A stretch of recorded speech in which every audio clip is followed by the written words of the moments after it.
James bond एक corporate गुलाम जो कि अल्टीमेट फ्रीडम सिस्टम को अनलॉक करता है। जितना ज्यादा वो इसमें शामिल होता है उतना ही अमीर होता जाता है। मजदूर से बॉस बनकर वो बुरे लोगों को कुचलता है और एक शक्तिशाली टाइकून के रूप में उभरता है। हमारी कहानी जेम्स बॉन्ड से शुरू होती है, जो अपने बॉस से पारिवारिक इमरजेंसी के लिए 2 दिन की छुट्टी लेने की कोशिश कर रहा था, लेकिन उसके बॉस को कोई फर्क नहीं पड़ता था। उसने वादा भी किया कि लौटने पर वो छूटे हुए काम की भरपाई कर देगा। उसे बस कुछ दिनों की जरूरत थी। अपने फोन से नजरें हटाए बिना मैनेजर ने कहा कि उनके डिपार्टमेंट में स्टाफ कम है और अंतिम संस्कार जैसी खास परिस्थितियों को छोड़कर कोई और छुट्टी मंजूर नहीं की जाएगी। मैनेजर का ध्यान भटकने का कारण एक खूबसूरत लड़की थी जो लाइव स्ट्रीम पर नाच रही थी। हाँ, वो उन लोगों में से एक था जो पैसे उड़ाते हैं, लेकिन मैनेजर एक बड़ा खिलाड़ी था जो अपने पसंदीदा स्ट्रीमर्स को ढेर सारा कैश डोनेट करता था। जैसे ही उसने वो रॉकेट शिप भेजा, लाइव स्ट्रीम में एनर्जी भर गई क्योंकि म्यूजिक और डांस और भी तेज हो गया। इस बीच जेम्स अभी भी अपनी बीमार मां के लिए परेशान था, जिसे किसी की देखभाल की जरूरत थी। कचरे मैनेजर ने सुझाव दिया कि तुम्हारे पिता को तुम्हारी मां की देखभाल करनी चाहिए। अगर ये संभव नहीं है तो आसपास के रिश्तेदारों को ये जिम्मेदारी लेनी चाहिए। अगर तुम्हारी मां की हालत सीरियस होती तो शायद रिक्वेस्ट मंजूर हो जाती। तभी स्ट्रीम पर खूबसूरत लड़की ने अपने मैनेजर को बहुत सारे पैसे का रॉकेट भेजने के लिए धन्यवाद दिया। अपने कर्मचारियों की भलाई की परवाह न करने वाले इस बॉस को देखकर जेम्स बॉन्ड का गुस्सा उसके घमंडी लहजे के साथ बढ़ गया। मैनेजर ने जोर देकर कहा कि तुम्हें सीढ़ी चढ़ने के लिए कुछ बलिदान करने चाहिए, न कि छुट्टी के बहाने बनाने चाहिए। उनकी न्यू मीडिया इंडस्ट्री में समय की पाबंदी बहुत जरूरी है। अगर कोई सबसे पहले खबर ब्रेक करता है तो उनके डिपार्टमेंट के परफॉर्मेंस पर असर पड़ेगा। इसलिए जेम्स ने पूरे समय संपर्क में रहते हुए घर से काम करने का प्रस्ताव दिया, लेकिन मैनेजर इसके लिए तैयार नहीं था। वो जेम्स को मनाने से थक गया था और सीधे उसे नौकरी छोड़ने के लिए कह दिया। उसे बस फाइनेंस डिपार्टमेंट से हिसाब किताब करके निकल जाना था। बदकिस्मती से जेम्स ने एक 3rd टियर यूनिवर्सिटी से ग्रेजुएशन किया था और कंपनी ने उसे डिमांड के कारण ही रखा था। उनके ज्यादातर एप्लीकेंट 1st ईयर यूनिवर्सिटी से थे और वो हमेशा से ही आसानी से बदले जाने वाला आदमी था। ट्रेंड्स इंतजार नहीं करेंगे और ना ही उसकी नौकरी। मैनेजर जेम्स को सलाह देता है कि वो दोबारा नौकरी छोड़ने पर जोर देने से पहले इस बारे में सोच ले। तो जेम्स ने ठीक वैसा ही किया। उसने एक सिगरेट जलाई। जेम्स सोच रहा था लेकिन उसकी सोच फोन की रिंगटोन की तेज आवाज से टूट गई। दूसरी तरफ उसके पापा थे जो पूछ रहे थे कि क्या वो घर वापस आ सकता है। देखो, माँ की मेडिकल फीस अभी तक सेटल नहीं हुई है। हॉस्पिटल काफी फ्लेक्सिबल था, लेकिन और ज्यादा देरी से दिक्कत होगी। पापा कुछ दिनों से बहाने बना रहे थे और हॉस्पिटल पेमेंट के लिए अड़ा हुआ था। वे या तो पेमेंट करें या डिस्चार्ज हो जाएं। जाहिर है इससे पापा बहुत मुश्किल स्थिति में आ गए थे। दूसरी तरफ जेम्स को यह महसूस होने लगा था कि उसके पापा घर पर कुछ गंभीर फाइनेंशियल दिक्कतें छिपा रहे हैं। उसने कहा कि वो कुछ दिनों में वापस आ जाएगा और मेडिकल फीस में मदद करेगा, लेकिन एक पारंपरिक आदमी होने के नाते पापा ने उसे भरोसा दिलाया कि उसने पहले ही दोस्तों और रिश्तेदारों से कुछ पैसे उधार ले लिए हैं और मेडिकल इंश्योरेंस भी है, जिससे सब कुछ कवर हो जाएगा। फिर भी जेम्स कमी को पूरा करना चाहता था, क्योंकि वो नहीं चाहता था कि उसके परिवार पर रिश्तेदारों का कोई कर्ज हो। बेटा होने के नाते वो इस फाइनेंशियल गड़बड़ी को संभालना चाहता था। हालांकि पापा अपने नए ग्रेजुएट बेटे पर एक ऐसे शहर में काम करने का बोझ नहीं डालना चाहते थे जहां रहने का खर्च बहुत ज्यादा हो। वो बस चाहते थे कि जेम्स अपने लिए जिए और घर पर उनके बारे में चिंता ना करे। खैर, वो 1.5 साल से 5,000 की मंथली सैलरी पर काम कर रहा था। वो एक रूममेट के साथ बंक बेड शेयर करता था और सादा जीवन जीता था। इसके बावजूद वो सिर्फ 50,000 ही बचा पाया। कम से कम इतना तो माँ के मेडिकल खर्चों के कर्ज को कुछ समय के लिए कवर करने के लिए काफी होना चाहिए। जेम्स 20 से ज्यादा सालों तक बिना किसी नियम को तोड़े जिया था। आज वो इसे बदलने वाला था। उसने एक घटिया अमानवीय कंपनी से इस्तीफा देने का और अपनी तलेभा को कहीं और इस्तेमाल करने का पक्का इरादा कर लिया। तो उसकी अगली मंजिल ह्यूमन रिसोर्स डिपार्टमेंट थी। 20 मिनट बाद उसका स्टेटस आधिकारिक तौर पर बेरोजगार हो गया था। उसने ये अपनी मर्जी से किया था, लेकिन अब नौकरी ना होने से उसके चेहरे पर एक कड़वी मुस्कान आ गई। इस मौजूदा जॉब मार्केट और आर्थिक माहौल में बिना दूसरी नौकरी के अपनी रोजी रोटी छोड़ना कम से कम लापरवाह तो था ही, लेकिन उसे अपने पूर्वजों की इच्छाओं के खिलाफ फैसला लेने पर, अल्टीमेट फ्रीडम सिस्टम को अनलॉक करने पर बचाया गया। अपनी नौकरी छोड़ने पर जेम्स को 88,888 युआन या लगभग $1,12,000 का इनाम मिला। जेम्स अपनी जगह पर रुक गया। वो बस अपना काम कर रहा था जब उसके सामने गोल्डन टेक्स्ट प्रॉम्प्ट दिखाई दिया। पहले तो उसे लगा कि कोई पास में फुल वॉल्यूम पर वीडियो चला रहा है, जिससे उसके दिमाग में भी आवाज गूंज रही थी। लेकिन उसके सामने के इंटरफेस ने बताया कि उसे अपने इनाम के पैसे चेक करने चाहिए और खुलकर खर्च करना चाहिए। वो जितना ज्यादा खर्च करेगा उसे उतने ही ज्यादा पैसे मिलेंगे। अमीर और अमीर होते जाते हैं। कांपते हाथों से उसने सावधानी से अपना फोन अपनी जेब से निकाला। नोटिफिकेशन में लिखा था कि 88,88,888 युवान उसके अकाउंट में सफलतापूर्वक जमा हो गए हैं। पहले तो उसके अंदर के शक करने वाले ने सोचा कि ये किसी तरह का नया जमाने का स्कैम है या कुछ और, लेकिन टेक्स्ट मैसेज ऑफिशियल था और उसके अकाउंट में सच में पैसे बढ़ गए थे। अब सिस्टम जाग गया है। अब बस ये पता लगाना बाकी था कि सब कुछ कैसे काम करता है और क्या आज़ादी का ये सिस्टम सच में उसकी मदद कर सकता है। सब कुछ प्रैक्टिकली टेस्ट करना ज़रूरी था। उसके विचारों में एक औरत की आवाज़ ने रुकावट डाली, जो पूछ रही थी कि वो क्या सोच रहा है। जिस लड़की ने उसे आवाज़ दी वो गाओ वेन थी, जो 8 मिलियन फॉलोअर्स वाली एक ब्लॉगर थी। वो जानना चाहती थी कि क्या उसने उसका स्ट्रीम शेड्यूल तैयार किया है। गाओ वेन के 8 मिलियन फॉलोअर्स होने का एक कारण था। उसकी खूबसूरती और आकर्षण में जबरदस्त ताकत थी। उसे देखते ही जेम्स के विचार कहीं और चले गए और उसने ये भी नहीं सुना कि उसने क्या कहा। उसकी उलझन को देखकर वेन ने पूछा कि क्या उसने आखिरकार गाओ वेन को एक लड़की के तौर पर देखा। जेम्स ने उसे हमेशा की तरह मजाक समझा। खुद को उस पर फेंकते हुए वेन ने कहा कि उसे और ऑपरेशनल रिसोर्स की जरूरत है, क्योंकि हाल ही में सबसे ज्यादा पैसे देने वाले फैन कम पैसे दे रहे थे। इससे पहले जेम्स हमेशा उसके ऑनलाइन स्ट्रीमिंग ब्रॉडकास्ट को मैनेज करता था। वो असल जिंदगी में सबसे आकर्षक डांस गॉडेस के नाम से जानी जाती थी। हालांकि वो काफ़ी मिलनसार थी और बिल्कुल भी घमंडी नहीं थी। साथ ही उसकी कमी और उसकी ताकत ये थी कि उसे मजाक करना पसंद था। पहले भी ऐसा ही था, लेकिन अब उसने ये काम छोड़ दिया था और वो इसके लिए जिम्मेदार नहीं था। उसने वेन को बताया कि कंपनी उसके लिए दूसरा मैनेजर ढूंढ लेगी। लड़की ने चिंता से पूछा कि उसने इतना अचानक फैसला क्यों लिया। जेम्स को उस पर कुछ हद तक दया आई। हालांकि वो दूसरों को नीचा नहीं दिखाती थी, वो उसके साथ और भी बेहतर व्यवहार करती थी, क्योंकि वो कंपनी में उसका ऑपरेटर था। वो उसके लिए काम करने वाला सबसे आसान इंसान भी था। लेकिन अब उनके रास्ते अलग हो रहे थे और यहाँ कुछ भी जोड़ने के लिए नहीं था। हमारे हीरो की राय में उसे आखिरकार असलियत का पूरी तरह से एहसास हो गया था। लेकिन गाओ वेन इतनी आसानी से हार मानने वाली नहीं थी। अपनी सॉरी अदाओं का इस्तेमाल करते हुए उसने कहा कि वो उसके साथ काम करना पसंद करती है और किसी और पर भरोसा नहीं करेगी। जेम्स की समझदारी पल भर में गायब हो गई। उसे एहसास हुआ कि वो उसके जादू में फंस गया है, लेकिन वो इतनी आसानी से हार मानने वाला नहीं था। उसी समय वेन ये समझने की कोशिश कर रही थी कि जेम्स वैंग आज इतना अजीब व्यवहार क्यों कर रहा है।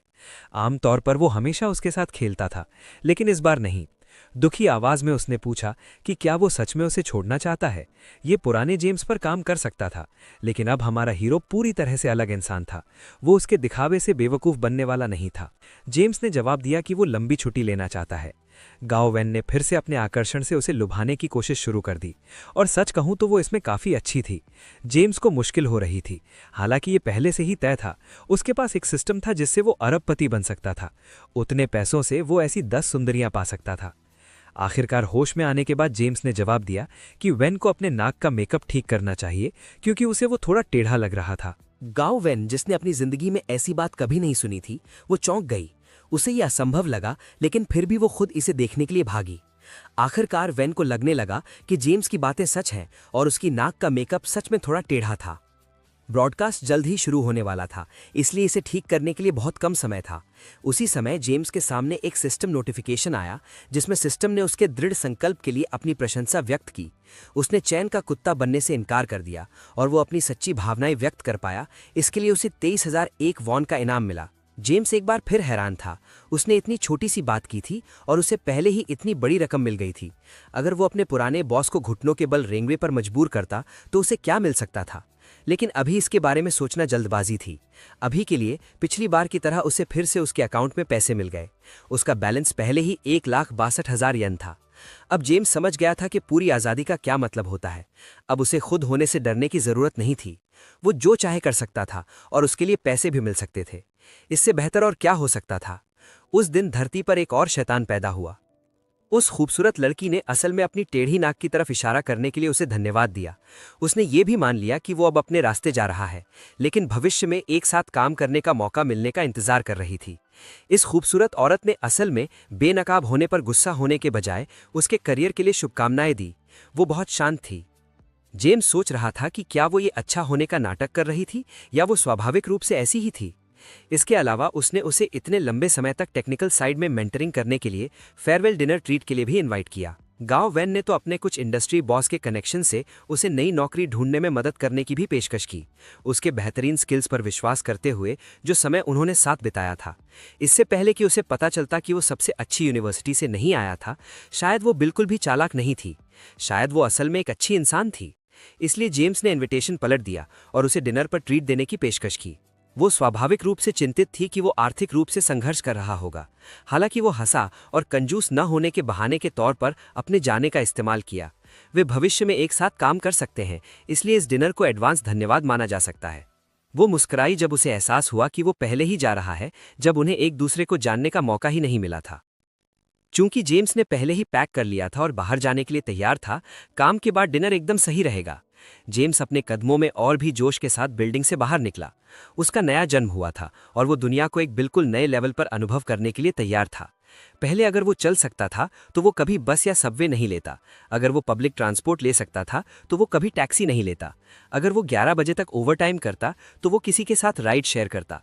लेकिन अपने बैंक अकाउंट और उसके लिए खुले अनंत संभावनाओं को देखते हुए शायद शेयरिंग में भी बदलाव आ सकता है। आधी रात को राइड लेना उसकी रोजाना की जिंदगी में एक लग्जरी थी, इसलिए आज वो ऐप पर सबसे महंगी राइड लेगा और उन चीजों पर खुलकर पैसे खर्च करेगा जो वो पहले अफोर्ड नहीं कर सकता था। ज्यादा समय नहीं लगा और एक साफ सुथरी सिल्वर कार उसके पास आकर रुक गई। ड्राइवर मिलनसार था और उसने सूट भी पहना हुआ था। अगर आप डीडी प्रीमियम राइड ऑर्डर करते हैं तो आपको यही मिलता है। जेम्स के सिस्टम ने उसे नाइस होने के लिए चुपचाप 50,000 और इनाम दिए। और बिना कीमत देखे, सिर्फ कार को देखकर, उसकी स्लीक लाइंस और उसके इंजन की स्मूथ आवाज़ किसी का भी खून जोश से उबाल सकती थी। उसे याद आया कि कैसे वो कभी-कभी आधी रात तक दूसरे लोगों का इंतज़ार करता था ताकि उनके साथ राइड शेयर करके कुछ पैसे बचा सके। उसकी अभी की हालत उससे बहुत अलग थी। उसने सच में सोशल क्लास में एक बहुत बड़ी छलांग लगाई थी। आज से वो एक अलग इंसान होगा। ड्राइवर मुस्कुराया और उसे प्यार से कार में बैठने के लिए कहा। उसकी मंजिल बॉक्सिंग रोड चौराहा कंफर्म हो गई थी, खास तौर पर लीज यांग जिनबिंग पैनकेक शॉप। कंफर्मेशन मिलने पर ड्राइवर ने गैस पर पैर रखा और उस जगह के लिए गाड़ी चला दी। पीछे की सीट पर जेम्स ने खुशी खुशी एक महंगी गाड़ी में तेजी का एहसास किया। टेल पाइप से धुआं निकल रहा था और ड्राइवर अपनी शानदार ड्राइविंग स्किल्स दिखा रहा था। उनकी स्पीड से जेम्स की मंजिल तक पहुंचने में ज्यादा समय नहीं लगा। वो कार से बाहर निकला।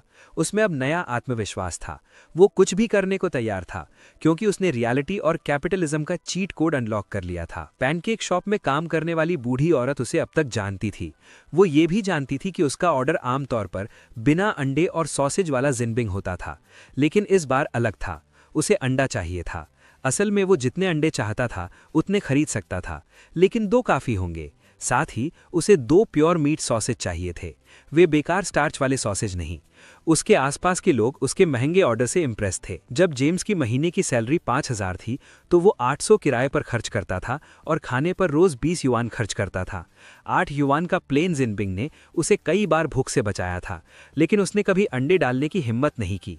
आज वो सब कुछ कर सकता था और एक खाने पर खूब पैसे खर्च कर सकता था। सिर्फ 15 युआन की कोई चीज़ खाने के लिए लाइन में लगना ही जेम्स के लिए एक लेवल अप था। वो चाहता था कि उसके आसपास के लोग उसके 2 अंडे और प्योर मीट सॉसेज देखकर जलन महसूस करें। ठीक वैसा ही हुआ। औरतें शर्मा गई और लड़के सोचने लगे कि वे कब इस तरह अपने अंडे और सॉसेज दिखा पाएंगे। अपनी गरीबी वाली जिंदगी से इतनी बड़ी छलांग लगाने के इस छोटे से स्टंट ने उसे सिस्टम से और 20,000 युआन दिला दिए। अच्छे खाने का मजा लेते हुए स्टॉल से दूर जाते हुए जेम्स ने अपने चेहरे पर संतुष्टि भरी मुस्कान के साथ खूबसूरत दोपहर का आनंद लिया। उसने खुद से वादा किया कि अगली बार वो अपने ऑर्डर में 5 अंडे लेगा। अपने स्टूडेंट के दिनों में वापस जेम्स इतना गरीब था कि नौकरी मिलने के बाद वो किसी भी तरह का एंटरटेनमेंट अफोर्ड नहीं कर सकता था। उसके पास ना सिर्फ पैसे कम थे बल्कि उसका सारा समय चला गया था। आजकल उसे ये भी नहीं पता कि नॉर्मल लोग एंटरटेनमेंट के लिए क्या करते हैं। बिना किसी मकसद के घूमते हुए वो खुद को एक जानी पहचानी बिल्डिंग के पास पाया। अचानक उसके दिमाग में एक आइडिया आया, जैसे जिमी न्यूट्रॉन को ब्रेन ब्लास्ट होता है। वो इसके बारे में कैसे भूल सकता था। अब जब उसके पास बहुत सारा पैसा था तो वो उन अमीर लोगों की तरह रह सकता था जो प्राइस टैग देखे बिना मॉल में शॉपिंग करते हैं। उसे आज रात गाओ वेन को डिनर पर ले जाना था और जहां तक उसे पता है आजकल high and restaurant dress code पर बहुत ध्यान देते हैं। उसकी अभी की अलमारी से काम नहीं चलेगा। उसके कपड़ों की क्वालिटी अमीर सोसाइटी के स्टैंडर्ड के हिसाब से बिल्कुल नहीं थी। इसलिए वो मॉल में गया और उसने वो करने का फैसला किया जो उसने पहले कभी नहीं किया था। भीड़ के बीच उसने दुकानों और उनके स्टोर फ्रंट को बहुत कंफ्यूजन में देखा। वो अनजाने में उन बड़े मॉल्स में से एक में घुस गया था जो लग्जरी की खुशबू से भरे थे। हर दुकान पर इंग्लिश में ब्रांड के नाम लिखे थे और उसे मुश्किल से समझ आ रहा था कि वो क्या देख रहा है। जेम्स इस जगह पर पैसे उड़ाने के इरादे से आया था और अब उसे ये भी नहीं पता था कि कहां से और कैसे शुरू करे। उसने तुरंत कोई जाना पहचाना ब्रांड ढूंढने की कोशिश की, जैसे एडिडास, लेकिन उस तरह की दुकानें इस मॉल के स्टैंडर्ड के हिसाब से नहीं थी। जेम्स ने खुद को एक गंवार की तरह बेवकूफ़ी से इधर उधर देखने से रोका। अपने चीट कोड और लाइफ के बावजूद वो अभी भी छोटी सोच वाली चीज़ें देख रहा था, जबकि वो बिना किसी नतीजे की परवाह किए सब कुछ कर सकता था। वो लुइस वुइटन के प्रीमियम दिखने वाले स्टोर फ्रंट से अट्रैक्ट हुआ। स्टोर के अंदर मौजूद अटेंडेंट ने नए कस्टमर पर ध्यान दिया और जेम्स की मदद करने का काम एक दूसरे पर टाल दिया। सीनियर अटेंडेंट ने जेम्स को देखते ही पहचान लिया जैसे ही वो अंदर आया। कस्टमर सर्विस में अपने रिच एक्सपीरियंस की वजह से उसने नौजवान को उसके अभी के पहनावे से जज किया। उसके बाल प्रोफेशनली स्टाइल नहीं थे, उसने बेकार की चीज़ें पहनी हुई थीं, उसका फ़ोन एक पुराना मॉडल था और उसके ज़्यादातर कपड़े स्ट्रीट स्टॉल से डिस्काउंट वाले सामान थे। दूसरे शब्दों में, एक गरीब लड़का पकड़ा गया था। अटेंडेंट्स के बीच एक बिना कही बात का अग्रीमेंट था कि वे ऐसे किसी की मदद नहीं करेंगे जो कभी भी वो सामान अफोर्ड नहीं कर पाएगा जो वे बेच रहे थे। जेम्स को ये बात धीरे धीरे समझ आई जब वो अंदर आया और किसी भी अटेंडेंट ने उस पर ध्यान नहीं दिया। हाँ, उसने माना कि वो अभी एक गरीब लड़के जैसा दिख सकता है, लेकिन उनका घमंड बहुत साफ दिख रहा था और बदमाश था। इसलिए उसने आवाज़ उठाई और समझाया कि वो काम से थक गया था और उसके पास ब्राउज करने का समय नहीं था।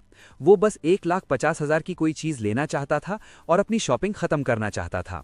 लेकिन क्योंकि ये घमंडी सेल्स लेडीज़ अकड़ दिखाकर उसका समय बर्बाद करना चाहती थीं, तो शायद वो बगल वाले हरमे स्टोर में चला जाएगा। उसकी धमकी सुनकर अटेंडेंट्स घबरा गए। शायद उन्होंने गलती से एक कस्टमर को गलत समझ लिया था, इसलिए हर अटेंडेंट जल्दी से उस जवान आदमी की तरफ भागा। उन्होंने उसे प्याली मुस्कान दी और पूछा कि वो क्या ढूंढ रहा है। कुछ ने तो उसे बैठने और स्टोर के कलेक्शन को देखते हुए चाय पीने का भी ऑफर दिया।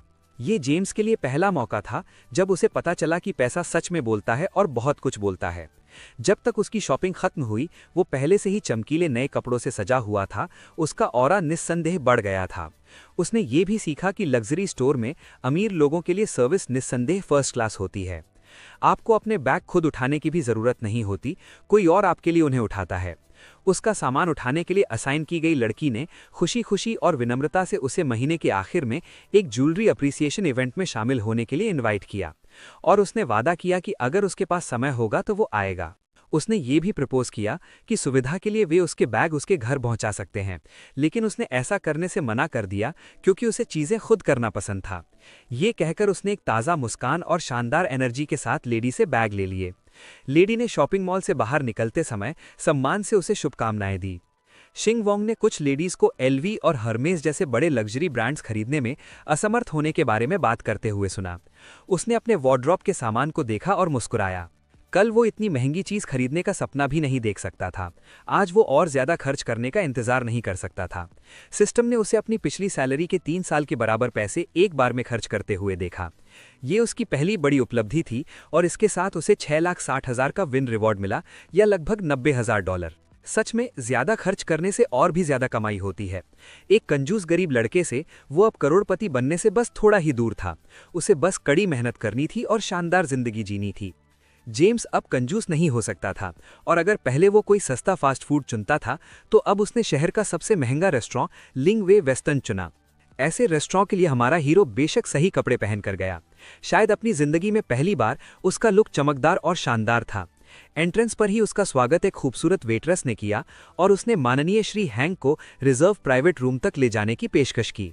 जेम्स थोड़ा जल्दी आ गया था और गांव वैन अभी भी अपने काम में बिजी थी, इसलिए वो एंट्रेंस पर उसका इंतजार करने वाला था। लेकिन वेटरेस ने उसे भरोसा दिलाया कि उसके जैसे खास मेहमानों को यहाँ इंतजार करने की कोई ज़रूरत नहीं है। प्राइवेट रूम मेन हॉल से अलग था और वो वहाँ आराम कर सकता था, अपने दोस्तों का इंतजार करते हुए कुछ डेजर्ट खा सकता था।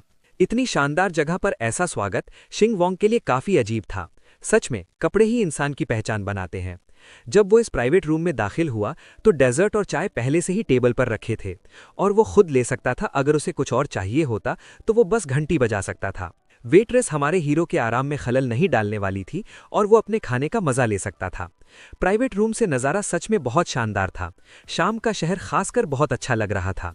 ये पहली बार था जब जेम्स ने शहर को 40वीं मंजिल की ऊंचाई से देखा था।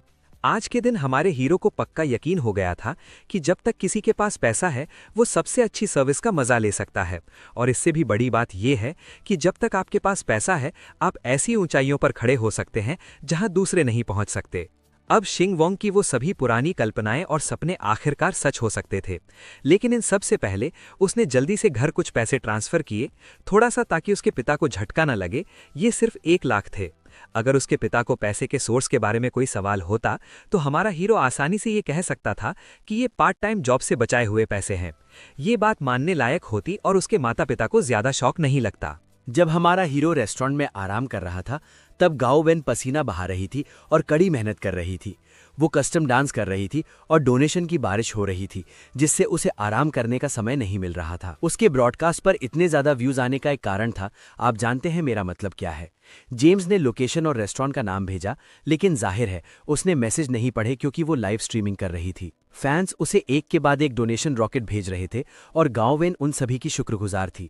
लेकिन अब इसे खत्म करने का समय था। आज के लिए बस इतना ही था और दर्शक कल फॉलोअप देख पाएंगे। आखिरकार ये पागलपन खत्म हुआ और एक थकी हुई और पसीने से लथपथ वेन बैठकर आराम कर सकी। बदकिस्मती से उसके लिए आराम का ये मनचाहा पल ज्यादा देर तक नहीं रहा। लगभग तुरंत ही उसकी दोस्तें आ गई। वे साथ में डिनर पर जाना चाहती थी। गाओ वेन को उन्हें निराश करना पड़ा क्योंकि शाम के लिए उसके अपने प्लान थे। उसकी एक दोस्त को तुरंत शक हुआ कि कुछ चल रहा है और गाओ वेन उससे एक बहुत जरूरी बात छिपा रही है। वो किसके साथ डिनर पर जाने वाली थी? क्या उसका कोई अमीर फैन था? वेन को उसे निराश करना पड़ा। उसे बकवास करना बंद कर देना चाहिए। वो इस लड़के को खुद जानती है, ये बस जेम्स है। दोस्तें हैरान थी कि गाओ वेन अभी भी इस लूजर के बारे में सोचती है और काम के बाद उससे मिलने के लिए राजी हो गई। उसे निश्चित रूप से उसके लिए फीलिंग्स है, चाहे वो इसे कितना भी छिपाने की कोशिश करे। गाओ वेन ने फिर से उन्हें बकवास करना बंद करने की सलाह दी। वो बस उसकी शुक्रगुजार है कि गाओ वेन ने कंपनी में ऑपरेटर रहते हुए उसकी बहुत मदद की थी। अब जब उसने कंपनी छोड़ दी है तो ये बस एक फेयरवेल डिनर है। इसके अलावा वो ट्रीट देगा। ये सुनकर कि वो ट्रीट देगा, लड़कियां भी उसके साथ जाना चाहती थी। ये कोई डेट नहीं थी, इसलिए गाओ को कोई दिक्कत नहीं थी। इसके अलावा वे शायद कुछ सिंपल खाएंगी और ये जेम्स के लिए ज़्यादा महंगा नहीं होगा। लेकिन अगर दोस्तों को कुछ महंगा चाहिए होता तो वे उसके लिए अलग से पैसे देती। सुनहरे बालों वाली दोस्त को इससे कोई दिक्कत नहीं थी। उसका दिन लंबा था और वो खुद को थोड़ा ट्रीट देना चाहती थी। रिया भी जाना चाहती थी और दूसरों का फायदा बिल्कुल नहीं उठाना चाहती थी। कम से कम उसने यही कहा। असल में रिया बस जानती थी कि जेम्स इतना कंजूस है कि उसने अपने पैनकेक में एक अंडा भी नहीं डाला। वो बहुत उत्सुक थी कि वो उन्हें डिनर के लिए किस तरह के फैंसी रेस्टोरेंट में ले जाएगा। बेशक गाओ वेन अपने लालची दोस्तों का मन नहीं पढ़ सकती थी, इसलिए उसने सुझाव दिया कि मेकअप हटाने के बाद वे पार्किंग लॉट में मिले। जल्द ही वे एक साथ पार्किंग लॉट में गए जहां गाओ वेन की बिल्कुल नई कार पार्क थी। उस शाम वे भाग्यशाली थे और किसी ने उसे ब्लॉक नहीं किया। जैंग चिंगचिंग को यह मानना पड़ा कि हाल ही में उसके लिए एबी एडवर्टाइजिंग कॉन्ट्रैक्ट मिलना मुश्किल हो गया था और उसे नहीं पता था कि वो कब ऐसी ही कार खरीद पाएगी। गाओ वेन ने सुझाव दिया कि वो डांस ड्रीमर बनने की कोशिश करे, लेकिन जोंग चिंगचिंग खुद को अच्छी तरह जानती थी। ये उसके लिए बहुत थकाने वाला था। आखिरकार उसमें गाओ वेन की तरह सुबह से रात तक डांस करने की हिम्मत नहीं थी। इसके बजाय उसकी रणनीति थी कि कोई अच्छा बड़ा भाई उसे प्रपोज करे और उसे इस बेकार इंडस्ट्री से बाहर निकाले। रिया ने तुरंत उसे जमीन पर ला दिया। जांग चिंगचिंग अपनी इंडस्ट्री में बहुत ज्यादा चाहती थी। ये अच्छा था कि बड़े लोगों ने उसका फायदा नहीं उठाया। फिर भी वो उनमें से किसी के आने का सपना देखती थी जो उसे बचाए। जांग चिंगचिंग बस थोड़ा सपना देखना चाहती थी।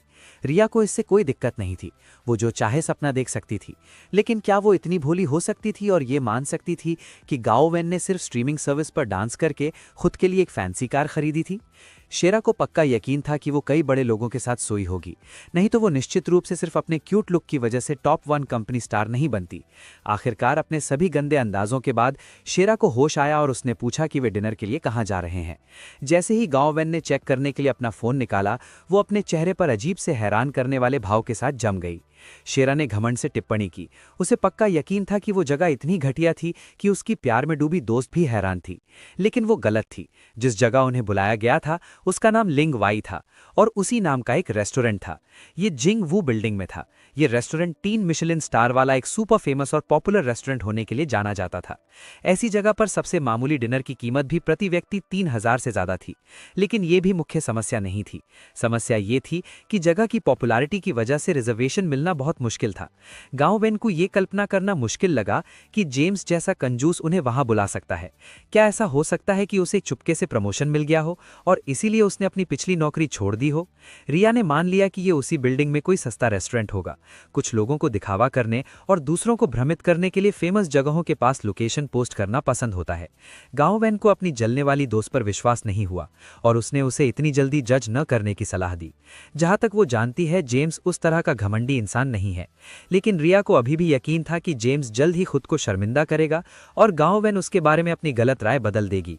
आखिरकार वे कार में बैठे और जाने के लिए सहमत हो गए और रात में बिना ट्रैफिक वाले शहर में वे काफी तेजी से गाड़ी चला रहे थे। जांग चिंगचिंग को यह मानना पड़ा कि हाउ की नई कार स्थिर थी और उसमें मजबूत शॉक रेजिस्टेंस था, जिसकी उसकी पुरानी कार में बिल्कुल कमी थी। रिया अपनी प्रतिक्रिया में ज्यादा संयमित थी। उसने अपनी दोस्त को अपने मौके का फायदा उठाने की सलाह दी। वो एक ब्यूटी ब्लॉगर है और उसके लाइव स्ट्रीम पर बहुत से अमीर लोग होते हैं जिनसे उसे कुछ रिसोर्स मिल सकते हैं। उसे बस अपना कॉलर थोड़ा नीचे करना है और नरम आवाज में बात करनी है। फिर गिफ्ट्स की बारिश होगी, चाहे वो डांस हो या ब्यूटी। उसे बस अपने स्टैंडर्ड्स थोड़े कम करने हैं और अमीर फैंस गिफ्ट्स के रॉकेट भेजेंगे। फिर जांग चिंगचिंग को एडवर्टाइजिंग कॉन्ट्रैक्ट्स मिलने की चिंता नहीं करनी पड़ेगी। हालांकि जांग चिंगचिंग को खुद ऐसे ऑफर बिल्कुल पसंद नहीं थे। इसके अलावा उसके ज्यादातर दर्शक लड़कियां थीं। रिया जोर नहीं डालने वाली थी। अगर ये उसे सूट करता है और वो ऐसे तरीकों का सहारा लिए बिना पैसे कमा सकती है तो ठीक है। ऐसा नहीं है कि कोई भी बिना किसी वजह से ऐसी चीज का सहारा लेना चाहता है।